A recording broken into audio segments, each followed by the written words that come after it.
বাড়িতে আসলে কারি বা যেতে ইচ্ছা করে। সো হ্যালো এভরিওয়ান, সবাই কেমন আছো? আজকের ব্লগে তোমাদের সবাইকে স্বাগতম। অনেক দিনই তো হলো বাড়িতে এসেছি, তো এখন যেতে হবে।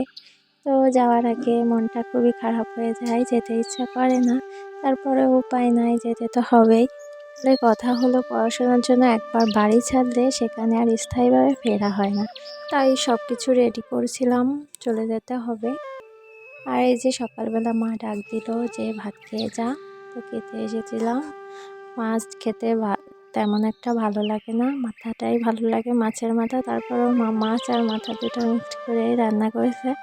তো দুইটা মাছ দিয়েছিল।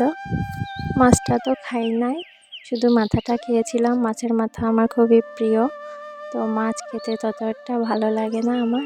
আর আমি রান্না করেছিলাম, চলো তোমাদেরকে দেখায়। আমি রান্না করেছিলাম শিং মাছ।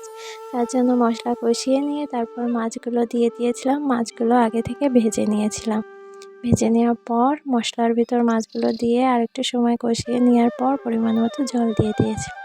আর বানিয়েছিলাম কচু পাতা ভর্তা। এটা আমি ফার্স্ট টাইম ট্রাই করেছিলাম। এর ভিতর দিয়েছিলাম রসুনের কোয়া আর দিয়েছিলাম মুসুরের ডাল। তার সাথে ছিল লবণ, ঝাল, হলুদ। সবগুলো দিয়ে আমি একটু জল দিয়ে ঢেকে দিয়েছিলাম। এও করা যায়, প্রথম জল ফুটিয়ে নিয়েছিলাম। তারপরে যে এটা সব কিছু কচু পাতা দিয়ে সব কিছু দিয়ে তারপর আবার ঢাকা দিয়ে দিয়েছিলাম। ওইরকম 10 থেকে 20 মিনিটের মতো জাল দিয়ে নিতে হবে। তারপর সিদ্ধ হয়ে গেলে সেটা বেটে নিতে হবে। বেটে নেওয়ার পর সরিষার তেল দিয়ে আবার একটু কড়াইতে ভেজে নিতে হবে।